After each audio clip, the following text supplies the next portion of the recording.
तेरी वाणी जीवन की रोटी, नैनों की ज्योति अंधेरा मिटाती।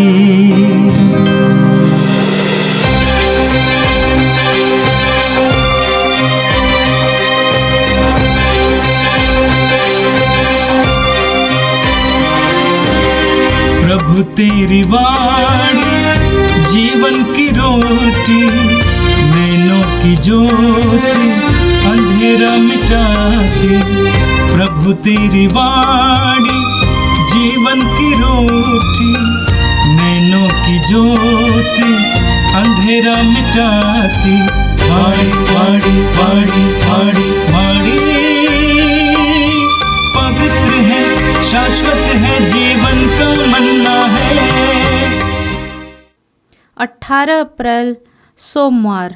पहला पाठ प्रेरित चरित्र अध्याय 2 पद संख्या 14, 22 से 33 तक। पेंतेकोस के दिन पेत्रुस ने 11 के साथ खड़े होकर लोगों को संबोधित करते हुए ऊंचे स्वर से कहा, इस्राएली भाइयों, मेरी बातें ध्यान से सुने। आप लोग स्वयं जानते हैं कि ईश्वर ने यीशु नाजरी के द्वारा आप लोगों के बीच कितने महान कार्य, चमत्कार एवं चिन्ह दिखाए। इससे यह प्रमाणित हुआ कि यीशु ईश्वर की ओर से आप लोगों के पास भेजे गए थे। वह ईश्वर के विधान तथा पूर्व ज्ञान के अनुसार पकड़वा दिए गए और आप लोगों ने विधर्मियों के हाथों उन्हें क्रूस पर चढ़वाया और मरवा डाला है। किंतु ईश्वर ने मृत्यु के बंधन खोलकर उन्हें पुनर्जीवित किया। यह असंभव ही था कि वह मृत्यु के वश में रह जाएं, क्योंकि उनके विषय में दाऊद यह कहते हैं, प्रभु सदा मेरी आँखों के सामने रहता है। वह मेरे दाहिने विराजमान है, इसलिए मैं दृढ़ बना रहता हूँ। मेरे हृदय आनंदित है, मेरी आत्मा प्रफुल्लित है और मेरा शरीर भी सुरक्षित है, क्योंकि तू मेरी आत्मा को अधोलोक में नहीं छोड़ेगा। तू अपने भक्त को कब्र में गलने नहीं देगा। तूने मुझे जीवन का मार्ग सिखाया है। तेरे पास रहकर मुझे परिपूर्ण आनंद प्राप्त होगा। भाइयों, मैं कुलपति दाऊद के विषय में आप लोगों से निसंकोच यह कह सकता हूँ कि वह मर गए और कब्र में रखे गए। उनकी कब्र आज तक हमारे बीच विद्यमान है। दाऊद जानते थे कि ईश्वर ने शपथ खाकर उनसे यह कहा था कि मैं तुम्हारे वंशजों में से एक व्यक्ति को तुम्हारे सिंहासन पर बैठाऊंगा। इसलिए उन्होंने नबी होने के नाते भविष्य में होने वाले मसीह का पुनरुत्थान देखा और इनके विषय में कहा कि वह अधोलोक में नहीं छोड़े गए और उनका शरीर नहीं गलने दिया गया। ईश्वर ने इन्हीं यीशु नामक मनुष्य को पुनर्जीवित किया। हम इस बात के साक्षी हैं। अब वह ईश्वर के दाहिने विराजमान हैं। उन्हें प्रतिज्ञात आत्मा पिता से प्राप्त हुआ और उन्होंने उसे हम लोगों को प्रदान किया, जैसा कि आप देख और सुन रहे हैं। यह प्रभु की वाणी है। संत मत्ती के अनुसार पवित्र सुसमाचार अध्याय 28 पद संख्या 8 से 15 तक। स्त्रियां शीघ्र ही कब्र के पास से चली गई और विस्मय तथा आनंद के साथ उनके शिष्यों को ये सुसमाचार सुनाने दौड़ी। यीशु एकाएक मार्ग में स्त्रियों के सामने आकर खड़े हो गए और उन्हें नमस्कार किया। वे आगे बढ़ आई और उन्हें दंडवत कर उनके चरणों में लिपट गई। यीशु ने उनसे कहा, डरो नहीं, जाओ और मेरे भाइयों को ये संदेश दो कि वे गलीलिया जाए, वहाँ में मेरे दर्शन करेंगे। स्त्रियां जागी रही थी कि कुछ पगड़ेदार नगर आए। उन्होंने महायाजकों को सारा हाल खग सुनाया। महायाजकों ने नेताओं से मिलकर परामर्श किया और सैनिकों को एक मोटी रकम देकर इस प्रकार समझाया, तुम लोग यही कहो कि रात को जब आम लोग सोए हुए थे, यीशु के शिष्य आए और उसे चुरा ले गए। यदि ये बात राज्यपाल के कान में पड़ जाए तो हम उन्हें समझाकर तुम लोगों को बचा लेंगे। पहरेदारों ने रुपया ले लिया और वैसा ही किया जैसा कि उन्हें सिखाया गया था। यही कहानी फैल गई और अब तक यहूदियों में प्रचलित है। यह प्रभु का दिव्य सुसमाचार है। ख्रिस्त प्रभु की जय। प्यारे भाई और बहनों, हम पास्का के आनंद से भरे हुए विश्वासियों का समुदाय है।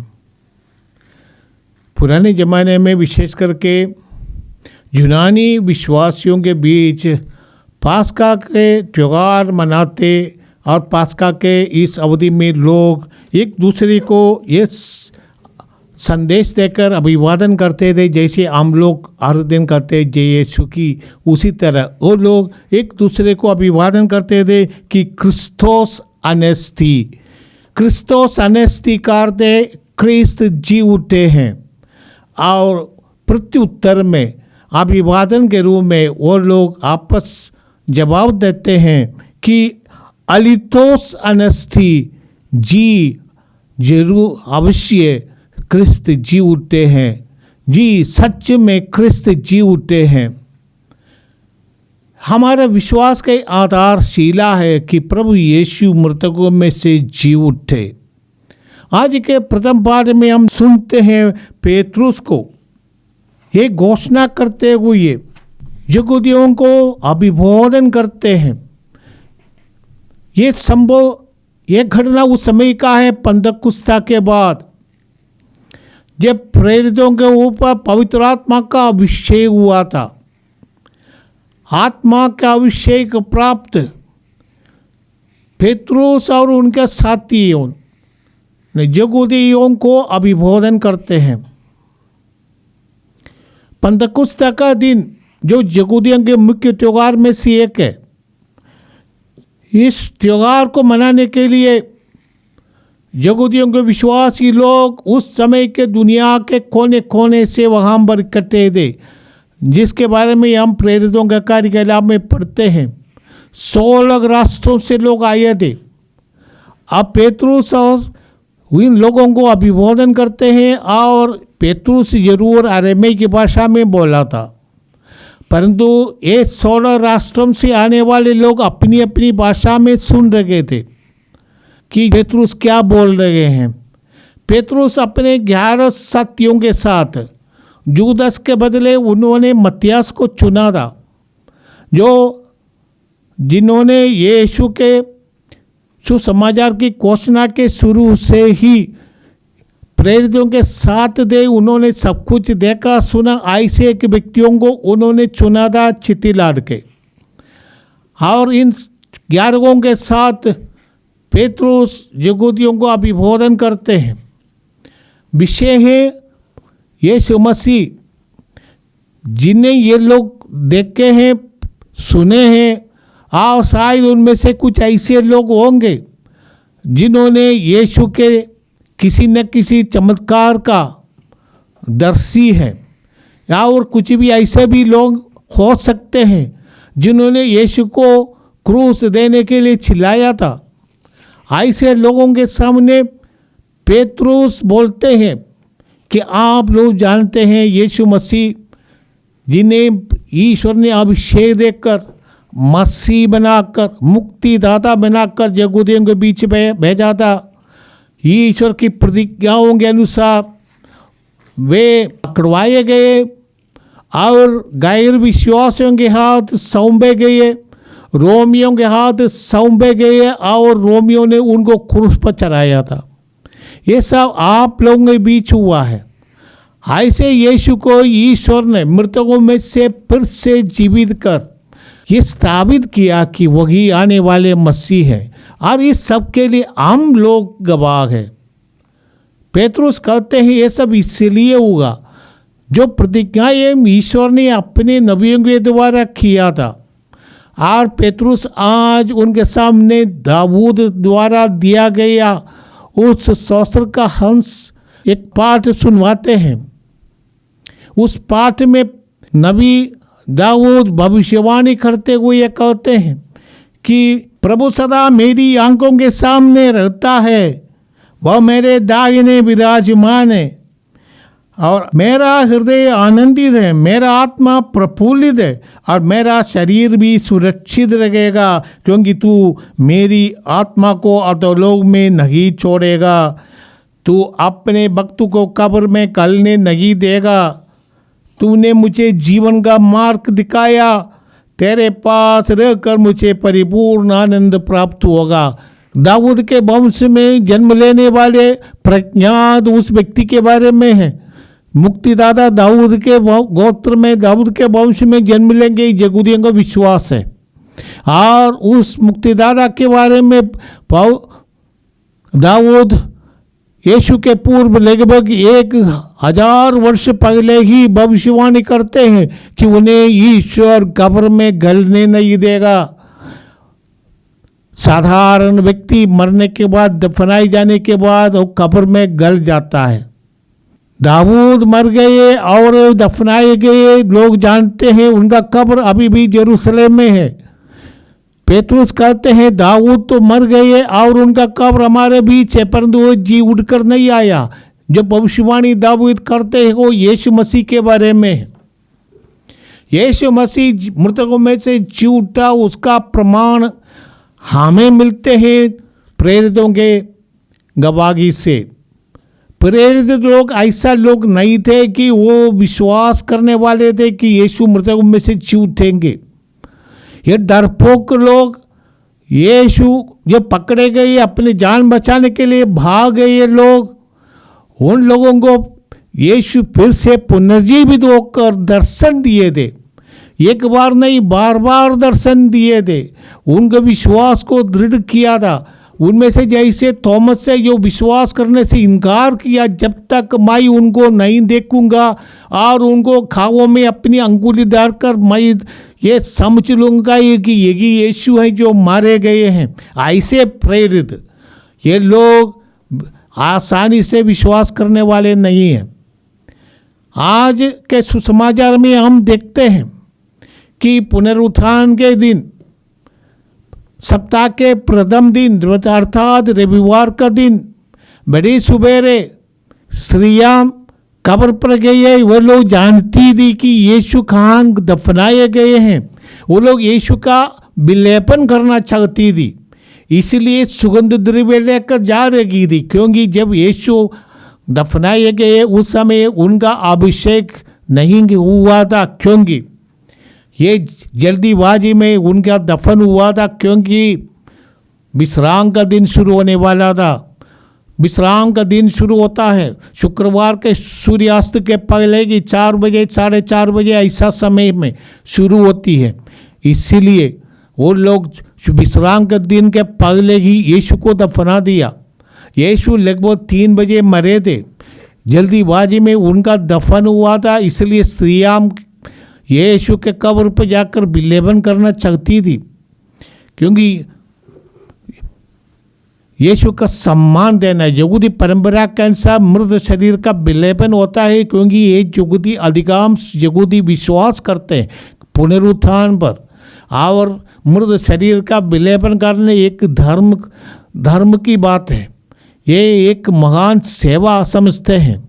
ऐसी परंपरा के कारण ये स्त्रियां सुबेरे सुबेरे माने विश्राम दिन समाप्त होते ही रविवार का दिन सुबेरे सुगंध द्रव्य लेकर कब्र पर गई थी।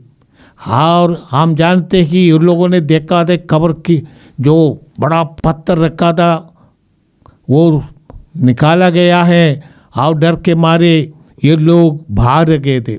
हम जानते स्त्रियों में से किसी को स्वर्गदूत ने कहा था कि यीशु इधर नहीं जी उठते हैं, इसलिए उन लोग विस्मय और आनंद के साथ वापस जा रहे थे। रास्ते में यीशु ने उनको दर्शन दिया।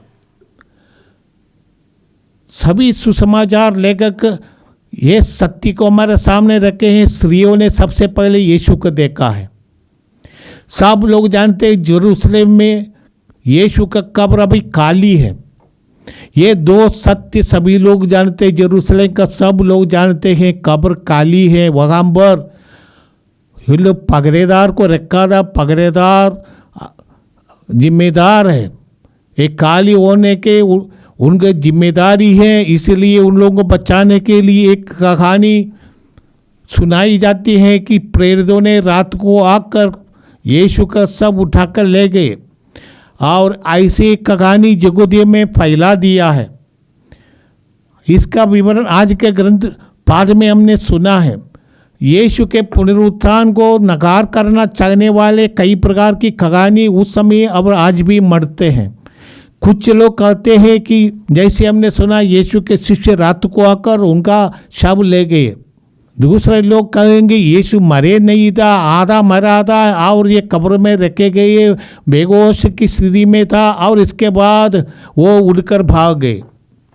कोई दूसरा कहते हैं कहानी के रूप में आप अभी भी प्रचलित है कि यीशु मरे नहीं है। यीशु ये क्रूस को लेकर जा रहे थे, उन्होंने जूदास को देखा और उनको पकड़कर जूदास को क्रूस पर मार डाला। ऐसी ऐसी कहानियाँ हैं, परंतु प्रेरित हमारे लिए साक्षी देते हैं। वो उनका साक्ष्य यही है कि यीशु दो डाकुओं के बीच क्रूस पर मारे गए और यीशु के बगल में फाले मार दिए। सिपाहियों ने उनका दिल को अपने फाले से उन्होंने फाड़ दिया और उनके बगल में से आखिरी बूंद का रक्त भी और एक आखिरी बूंद का पानी निकल गया।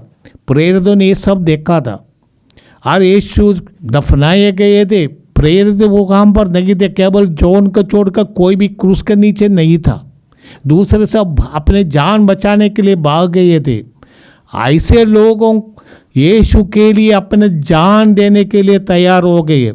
झूठ बोलकर कोई भी अपने जान खतरे में नहीं डालेगा और कोई भी एक ऐसा डालेगा। ये 12 शिष्यों ने अपना पूरा जीवन इस सत्य के लिए साक्षी के रूप में, गवाही के रूप में डाल दिया। अपने जान उन्होंने यीशु के पुनरुत्थान की साक्षी के रूप में दिया। इससे भी सबसे महान हमारे लिए गवाह है पौलुस, जो यीशु और यीशु के विश्वासियों को खत्म करने की कसम खाकर दमिश्क जाने वाले थे, जा रहे थे, उनको यीशु ने दर्शन दिया था। और पौलुस हमारे लिए सबसे एक बड़ा गवाह है कि यीशु जीवित है। और पौलुस ने हमें अपने प्राण देकर ये विश्वास का प्रमाण दिया कि यीशु मृतकों में से जी रहे। हम यीशु को देखे नहीं है। यीशु ने अपने शिष्यों से कहा है, धन्य को तुम क्योंकि तुमने देखा है, और धन्य है वे जिन्होंने देखा नहीं, तुम्हारे गवाही पर विश्वास करेंगे। ये भाई और बहनों, हमें ये वरदान मिला है। यीशु मृतकों में से जुड़कर आज भी हमारे बीच उपस्थित है। चिन्ह चमत्कार उनके पवित्र नाम पर होते हैं। विश्वासी लोग जानते हैं कि यीशु उनके जीवन में कार्य करते हैं। जितने भी यीशु से हम जुड़ेंगे उतना यीशु हमारे जीवन में कार्य करते रहते हैं। जैसे पौलुस कहते, अभी से मैं जीवित नहीं हूँ, मुझ में यीशु जीवित है। हमारा हर एक विश्वासी का ये अनुभव होना चाहिए कि यीशु मृतकों में से जी उठा और हमें ये दाऊद दिया है। अपने शिष्यों को यीशु ने दाऊद दिया है, संसार के कोने कोने में जाओ और सुसमाचार की घोषणा करो। ये ईश्वर प्रेम है। ईश्वर हमें हमारे पापों के प्रायश्चित के लिए अपने पुत्र को भेजा, यही सुसमाचार है। और हमें पाप के बंधनों से, शैतान की दासता से सदा के लिए मुक्त किया। आइए हम प्रभु को धन्यवाद दे इस महान दान के लिए। हम प्रार्थना करें, हे प्रेमी पिता, हम तुझे धन्यवाद देते हैं तेरे पुत्र यीशु के लिए। यीशु ने हमें इतना प्यार किया और यीशु ने हमें ईश्वर के राज्य के सुसमाचार की घोषणा की। आखिरी में हमारे पापों के प्रायश्चित के रूप में मारे गए। यीशु पुनर्जीवित होकर अपने शिष्यों को ये अधिकार दिया कि वे दुनिया भर जाए, सुसमाचार की घोषणा करे। ये प्रभु प्रेरितों के इस महान सेवा से हमें भी विश्वास का वरदान मिला। यदि यीशु मृतकों में से नहीं जी उठा है कि क्रिस्तीय विश्वास ही नहीं होता। क्रिस्तीय विश्वास का आधार यही है कि यीशु मृतकों में से जी उठा है, और ये प्रेरितों का गवाही हमें हमारे विश्वास में दृढ़ कर देता है।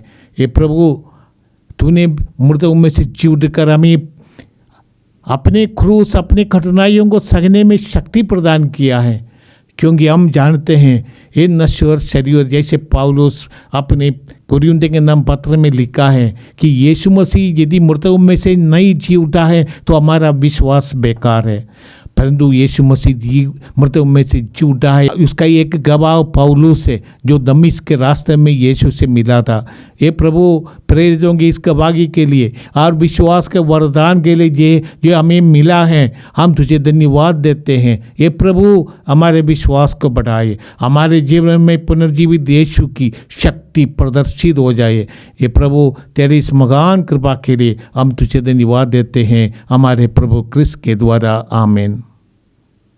प्रभु तेरी वाणी जीवन की रोटी, नैनों की ज्योति अंधेरा मिटाती। वाणी वाणी वाणी वाणी वाणी पवित्र है, शाश्वत है, जीवन का मन्ना है।